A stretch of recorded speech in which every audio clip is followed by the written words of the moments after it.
When the boy was 6 years old, he was in a plane crash.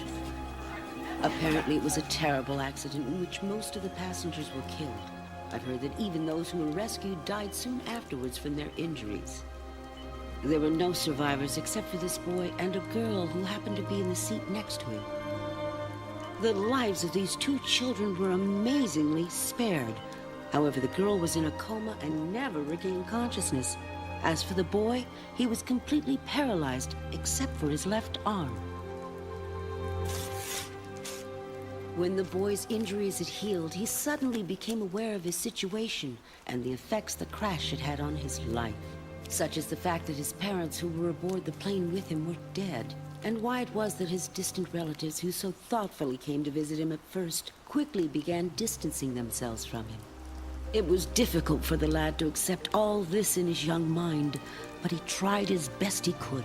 It was then that he began to think of the little girl who was sleeping in the bed next to his, this child who was in the same straits as he was, as his only friend in the world. Please let her wake up.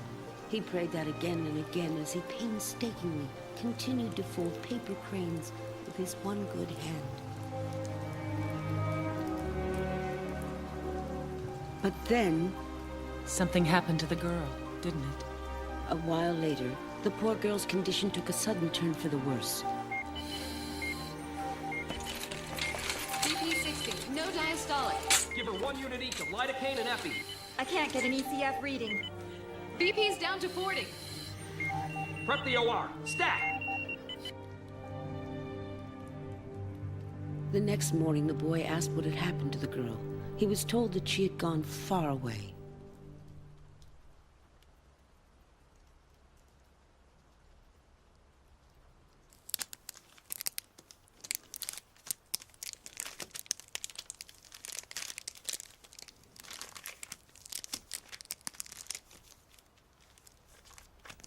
Two years passed.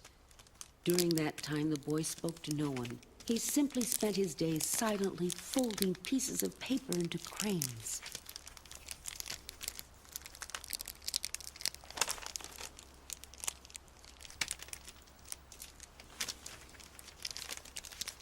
It was almost as if his continual creation of these folded birds was a grave and necessary duty that had been assigned to him.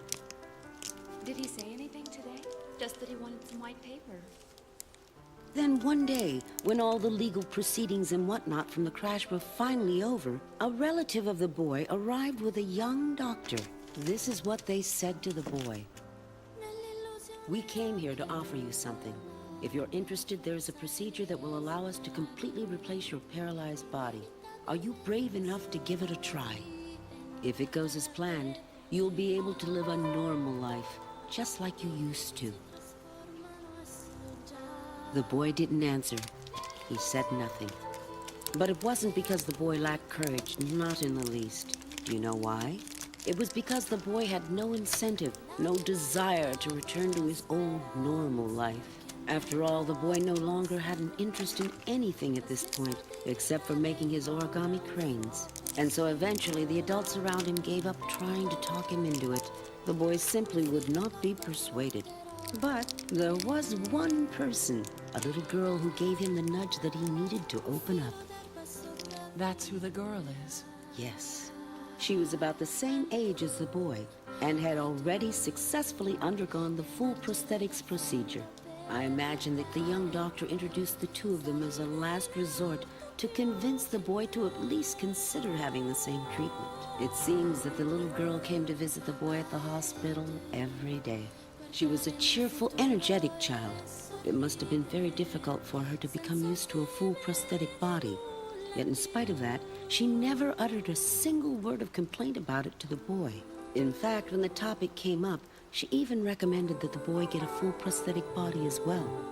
The boy listened to her in silence, but one day he suddenly blurted out to the girl, "Can you fold origami cranes with your prosthetic hands? If you can, then I guess I wouldn't mind getting a full prosthetic body too." However, even though the child could support herself and move around, she was unable to convey commands to her body that would permit her to control her fine motor skills. Maybe the child was competitive and didn't like to lose. Because this little girl tried again and again to fold a paper crane. I think that due to her persistence in this endeavor, she was a source of hope for the boy. But they were still both very young.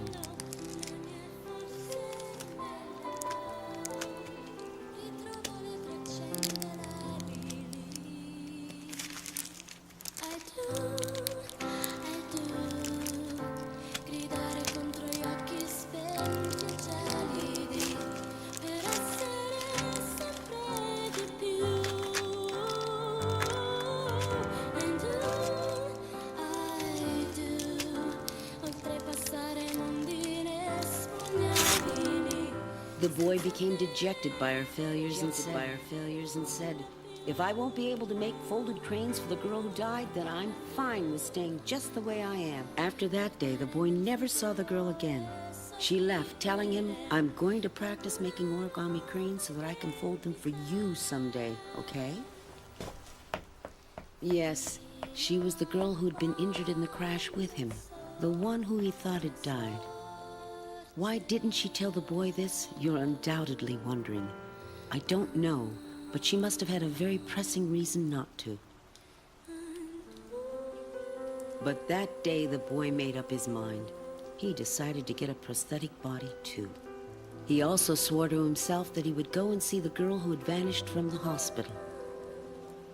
Some time later, the boy changed into a full prosthetic body and endured the difficult rehabilitation process. Evidently, he grew up to be a first-rate prosthetic user. Because there weren't many children with that type of body at the time, the boy's adjustment to his new physical form must have been harder than anyone could imagine. But when he thought of how that little girl had endured the same suffering, he was able to easily overcome his own discomfort with the transition. So tell me, did he ever locate the girl? A girl with a full prosthetic body who had survived a plane crash? You'd think that that alone would have been enough of a clue to go on, but no, I'm afraid he wasn't able to find her. Then how did he manage to find the girl's prosthetic body? I understand that he stumbled upon it when he was at a lab in college. Apparently, it was being preserved there as a specimen. The moment he saw it, he recognized it as the girl he was looking for. But he was never able to track down the girl herself, who by then had swapped into a more mature body. That's why I don't pick up any memories from this girl. Even now, they're completely blank. So what happened to the boy then? Is he... In the final days of the war, he was shipped out overseas, and he never returned. He hasn't been back here since, and I haven't heard from him at all. I suppose it's possible that he's dead. Oh.